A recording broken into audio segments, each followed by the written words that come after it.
A Texas-sized city deserves a Texas-sized city hall and a Texas-sized reflecting pool, and Dallas is no exception.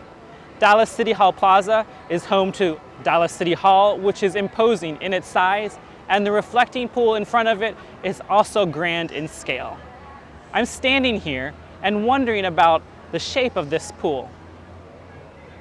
I definitely think that it's a circle, but there are many ways that we can figure that out and be sure. One way we can think about it is to look at the plaza in front of us and notice that there's a grid pattern that's overlaid on it. A grid pattern where we can actually see and observe squares. Take a look at this drawing. If the reflecting pool is actually a circle, it should touch the square that encompasses it, which we can see in the grid pattern on the ground in 4 different places. 1, 2, 3, and 4. What that also means is that the dimensions of the square should equal the diameter of the circle. And so if we were able to measure the dimensions of this square, we'd have the diameter of the circle.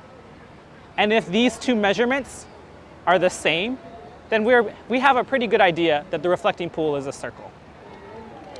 Another thing that we could do is to use the relationship between the circumference, or the distance all the way around the circle, and pi, and the diameter.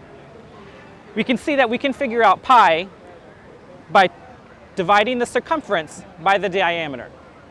And so if we can figure out the distance all the way around the circle and divide by the diameter, which we can get by measuring the square that encompasses the circle, we can figure out if this number is actually close to pi. Now the value of pi is 3.14.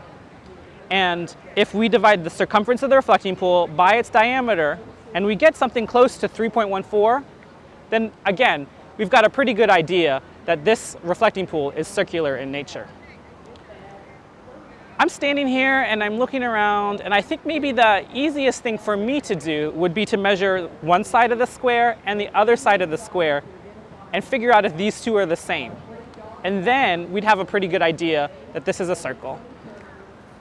I'm going to challenge you to come here to the Dallas City Hall Plaza and also try out this method. What can you measure that's going to help you get the circumference? Right now, let's go take some measurements and figure out if the reflecting pool at Dallas City Hall Plaza is actually a circle. So I've taken some measurements, and I can see that the grid pattern that comes along here and is the same on this side of the reflecting pool has these squares that I can actually measure, count the number of, and then add that up to get dimension 1 and dimension 2. And that's actually the same on both edges. So I don't even have to take the actual measurements if I know that the squares are the same and the number of squares are the same. Along the side 1, we get 39 squares. And when I measure side 2, I also get 39 squares. And because this is square in nature, I know that if this is 39, this side is 39, and if this side is 39, this side's also 39. All 4 sides of this quadrilateral are 39, and that means the shape that's inside that touches at only 4 points has to be a circle. That's walk step.